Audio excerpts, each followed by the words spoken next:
पती सेवे अतिरिक्त कुठलंही व्रत, कुठलीही तपश्चर्या करण्याचा अधिकार स्त्रियांना नाही. कोणाच्याही मागे लागण्याचा अधिकार नाही, कोणत्याही महाराजाकडे नाही, कोणत्या देवतेकडे नाहीत. घर असेल तरच तुम्ही जगू शकता, ते तुमचं संरक्षण आहे. म्हणून घर सांभाळणं, घरातले सांभाळणं ही स्त्रियांची सगळ्यात मोठी प्रतिव्रता आहेत. देव घरी येऊन भेट देतो, त्यांना देवाकडे जायची गरज नाही. हे सीतेचे वाक्य आहेत की या जगामध्ये पतीच एक अशी वस्तू आहे की जी हक्काची आहेत आणि त्याला प्रेम द्यावं, त्याची सेवा करावी. तो आपल्यासाठी बाहेर जातो आणि तो जो परिश्रम करतो तो आपल्या घरासाठी करतो. त्याच्या अनुकूल वागणं, त्याला प्रेम देणं, सुखदुःखामध्ये डोंगरासारखं त्याच्या पाठीमागं उभं राहणं हे कर्तव्य आहे. रामायणामध्ये एक खूप सुंदर असा एक गोड प्रसंग आहे. वनवासाला हे तिघजण गेलेले होते, रामचंद्र प्रभू, सीतामाता आणि लक्ष्मण. आश्रमाला भेट देत देत चालले होते. भरताची भेट झाल्यानंतर गावातली लोक खूप येतात, राजधानीतले लोक खूप येतात, म्हणून त्यांनी स्थान बदल केला आणि दंडकारण्यात जायचं ठरवलं. कुठं अयोध्या आणि कुठं नाशिक. सान्निध्य बघा तुम्ही, हा पायी प्रवास. भयानक जंतू, नरभक्षक राक्षस, असं त्या काळातलं वातावरण. आणि राक्षसाच्या हक्काचं जंगल म्हणजे दंडकारण्य. नाही कळालं अजून? महाराष्ट्राला रामायणामध्ये दंडकारण्य म्हणतात. इथे वाईट शिकवायची गरज पडत नाही. जन्मजात माणूस राक्षस असतो. वाईटाचं ट्रेनिंग द्यायची गरजच नाही आहे. त्याला चांगलं शिकवण्याकरता ट्रेनिंग द्यावी लागते, प्रशिक्षण द्यावं लागतं त्याला. कारण की हा मातीचा गुणधर्मच असा आहे, वाईट लवकर तयार होतो मनुष्य. आणि मी सांगितलं पाहिजे तुम्हाला, याच्यावर जास्त असं काही आवश्यकता नाही त्याची. आणि मग चित्रकूट पर्वत सोडल्यानंतर पुढे आल्यानंतर अत्री ऋषींचा आश्रम लागतो. अत्री न त्रिविद्यते यस्मिन. 3 म्हणजे 3 गुण, 3 दोष, काम, क्रोध, लोभ किंवा सत्वगुण, रजोगुण, तमोगुण, ज्याच्यामध्ये नाहीत ते अत्री. आणि त्यांच्या पत्नीचं नाव खूप गोड आहे, अनसूया. असूया शब्दाचा अर्थ मनामध्ये द्वेष असणं, कसक असणं, जलशी असणं. त्याचं नाव आहे असूया. आणि जलसी जिच्यातून गेलेली आहे तिचं नाव आहे अनसूया. द्वेषरहित जीवन जगणारी पृथ्वीवरची सर्वश्रेष्ठ पतिव्रता. थकलेली आहे, वृद्ध झालेली आहे. खूप गोड असं वाल्मिकी रामायणामध्ये वर्णन केलेलं आहे. चेहऱ्यावर सुरकुत्या पडलेल्या आहेत, केस पांढरी झालेली आहेत, कृश झालेली आहेत, आश्रमात बसलेली आहेत. आणि त्या आश्रमात जेव्हा रामचंद्र प्रभू जातात, दर्शन घेतात अत्री ऋषीचं. अत्री ऋषी फार सुंदर बोलतात. माझ्या आश्रमात तुम्ही आलात, मी तुमचं स्वागत करतो. माझी एक पत्नी आहे, मागे 10 वर्ष सलग दुष्काळ पडलेला होता, वनस्पती नष्ट झाल्या होत्या. आपल्या तपश्चर्येनं, आपल्या मेहनतीनं त्या वनस्पती पुनर्जीवित करणारी माझी अशी आवडती पत्नी आहेत अनसूया. माझी अशी इच्छा आहे की सीतेनं त्यांना भेट द्यावी.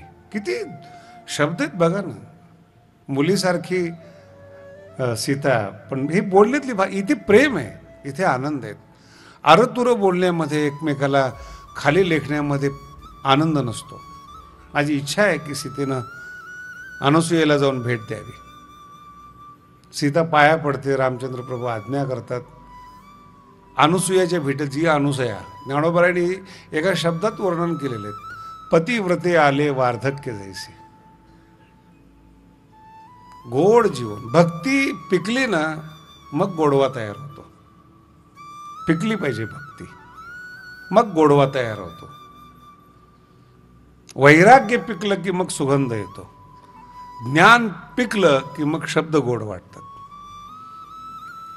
लहान मुलं सुद्धा खूप चांगले बोलतात, पण ते पिकलेलं नसतं म्हणून ऐकू वाटत नाही. जसं जसं ज्ञान पिकेल तसं तसं ते मधुर वाटतं.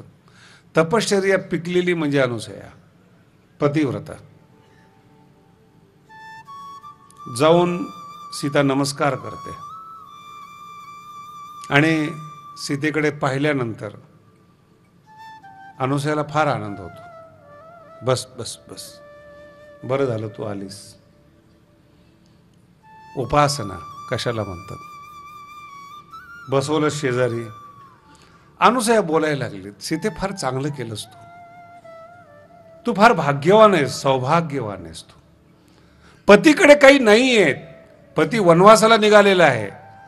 तुझं माहेर श्रीमंत आहेत, भाऊबंद श्रीमंत आहेत, सासर श्रीमंत आहेत. नवऱ्याला वनवासात सोडून तू त्या उपभोग घेण्यासाठी न माहेरी गेलीस न सासरी राहिलीस, तू नवऱ्याबरोबर आली. मला फार आवडलीस तू. की या जगामध्ये पतीच एक अशी वस्तू आहे की जी हक्काची आहेत आणि त्याला प्रेम द्यावं, त्याची सेवा करावी. तो आपल्यासाठी बाहेर जातो. हे अनुसयाची वाक्य आहेत बरं. आत्ताच्या स्त्रियांना आवडेल असं मला वाटत नाही. हे मी 7,000 वर्षापूर्वीचं बोलतोय. आणि तो जो परिश्रम करतो तो आपल्या घरासाठी करतो. त्याच्या अनुकूल वागणं, त्याला प्रेम देणं, सुखदुःखामध्ये डोंगरासारखं त्याच्या पाठीमागं उभं राहणं हे कर्तव्य आहे. म्हणून तू वनवासात आली, सगळा मान सोडून, धन सोडून, ऐश्वर्य सोडून, खूप चांगलं केलंस तू, मला आवडलीस तू, बस माझ्याजवळ. अशी स्तुती केल्यानंतर सामान्य बाई थोडीशी फुगली असते, जरा बरं वाटलं असतं. आणि ती वृद्ध झालेली पतिव्रता तिचं दर्शन घेऊन सांगते, माते, तुमच्या तोंडातून जी हे वाक्य येतात की पतीची सेवा करायला पाहिजेत, श्रेष्ठ असतो, सतत पाठीमागं उभा राहायला पाहिजेत, तुमच्यासारख्या स्त्रिया या जगामध्ये आहेत, त्या अशाच बोलतात, हीच मला अपेक्षा आहे, हीच माझी भावना आहे, हीच माझी इच्छा आहे. आणि तुम्ही त्याच बोललात. पण मी तुम्हाला सांगून ठेवते, माझ्या आईने मला शिकवलेलं आहे पतीची सेवा करायला, माझ्या सासूनी मला सांगितलेलं आहे पतीची सेवा करायला, आणि मी सुद्धा शास्त्र वचनातून ऐकलेलं आहे. सीता सांगते बरं का की पती सेवे अतिरिक्त कुठलंही व्रत, कुठलीही तपश्चर्या करण्याचा अधिकार स्त्रियांना नाही. कोणाच्याही मागे लागण्याचा अधिकार नाही, कोणत्याही महाराजाकडे नाही, कोणत्या देवतेकडे नाहीत. घर असेल तरच तुम्ही जगू शकता, ते तुमचं संरक्षण आहे. म्हणून घर सांभाळणं, घरातले सांभाळणं ही स्त्रियांची सगळ्यात मोठी प्रतिव्रता आहे. देव घरी येऊन भेट देतो, त्यांना देवाकडे जायची गरज नाही. हे सीतेचे वाक्य आहे, हे वैशिष्ट्य आहे सीतेचं. आणि तुम्ही पतिव्रता आहात, तुमच्या मुखातून हे शब्द येतात. असे शब्द ऐकले महाराज अनुसयाने आणि असं जवळ घेतलं, हात फिरवला डोक्यावरून. सीते, मला वाटलं तुला काही गरज असेल शब्दांची, पण तू हुशार आहेस, बोलतेस त्याप्रमाणे वागतेस. मी प्रसन्न झाले तुझ्यावर, मी तपश्चर्या केलेली आहे, ईश्वराला प्रसन्न केलेलं आहे. माग, कोणतंही वरदान पाहिजे असेल तर माग, मी तुला देते. काही मागितलं नाही महाराज सीतेने. तुमची भेट झाली, श्रेष्ठ व्यक्तींची भेट झाली, हेच माझं परम भाग्य आहे. तुमच्याकडून मला काहीही नको. या बोलण्यावर जास्त प्रसन्न झाले. अनुसया म्हणले, तुझी निर्लोभिता मला आवडली. स्त्रियांमध्ये लोभ फार असतो. माग म्हणल्यानंतर एखाद्याने काहीही मागितलं असतं, पण तुझा निर्लोभ पाहून, वृत्ती पाहून मला आनंद झाला. तू न मागता मी तुला देते. एका पतिव्रतेनं दुसऱ्या पतिव्रतेला दिलेलं दान आहे. दिव्य असे वस्त्र होते तिच्याकडे, ज्याला आपण पाहुणे आल्यानंतर साडी देऊन परत पाठवतो ना, ही अनुसयाने सुरू केलेली प्रथा आहे. कुंकू लावून पाठवणं, साडी देऊन पाठवणं. सीता अनुसयाकडे आलेली होती आणि ती अनुसया दिव्य वस्त्र देते, अनुलेप देते, कुंकू देते आणि सांगते, लक्षात ठेव, हे कधीही मळणारे नाहीत कपडे. तू वनवासामध्ये आहेस, अचानकपणे अनेक संकट येऊ शकतात, सौंदर्य प्रसाधनं तुला मिळू शकत नाहीत, पण ह्या कुंकव्याच्या करंड्यातलं सिंदूर, कुंकू कधी संपणार नाहीत, हे कपडे कधी घाण होणार नाहीत, आणि हे आभूषण कधी मळणार नाहीत.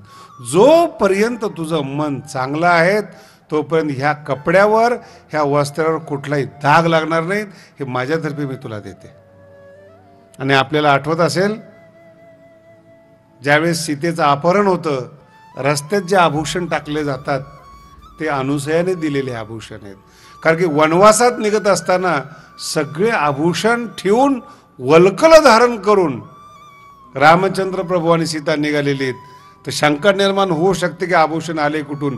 हे अनुसयाने दिलेले आभूषण आहेत. आणि मग दोन्ही बोलतात एकमेकांना, समाधान वाटतं. वेळ होते आणि सांगते, जा वेळ झाली, पतीची सेवा कर, माझीही चिंतनाची वेळ झालेली आहे. दोन सज्जन श्रेष्ठ व्यक्ती एकत्र आल्यात ना, त्याचा आशीर्वाद मिळतो, चिंतन मिळतं, आणि हिचं नाव आहे उपासना. रामचंद्राबरोबर चालणं हे कर्म आहे, आणि त्यांच्या मनानुरूप वागणं ही उपासना आहे. ज्ञानोबाने खूप सुंदर अशी ज्ञानेश्वरीमध्ये ओवी लिहिलेली, पतीची या मता अनुसरोणी पतिव्रता, अनायासे आत्महिता भेटेची गा. काही गरज पडत नाही, ज्ञानोबराय म्हणतात, स्त्रियांना परमार्थ करण्याची. घरामध्ये समाधान तिने ठेवलं कायमस्वरूपी, अनायासे आत्मे, सगळे रिद्धिसिद्धी प्राप्त होते, सगळे आशीर्वाद त्यांना प्राप्त होतात. म्हणून हे संस्कार आहेत. शिवाजी महाराजांचे संस्कार पहा, आईने दिलेले संस्कार आहेत. ज्ञानोबांचे संस्कार आईने दिलेले संस्कार आहेत. जगातले जेवढे महापुरुष जन्माला आलेले आहेत, सगळे घरातले संस्काराने जन्माला आलेले. आपल्या घरात महान पुरुष निर्माण का होत नाहीत? कारण आपले संस्कारच नाहीत. मुलगा जर बोलायला लागला, गल्ली बोळातले संस्कार असतात, खटकीन तो शिव्या देऊन बसतो.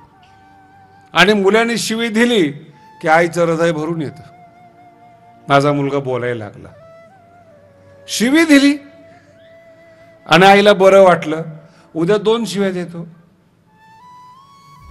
नंतर मारायला सुरुवात करतो. तसं तसं आईचं हृदय भरून येतं, माझा मुलगा फार ऍक्टिव्ह आहे.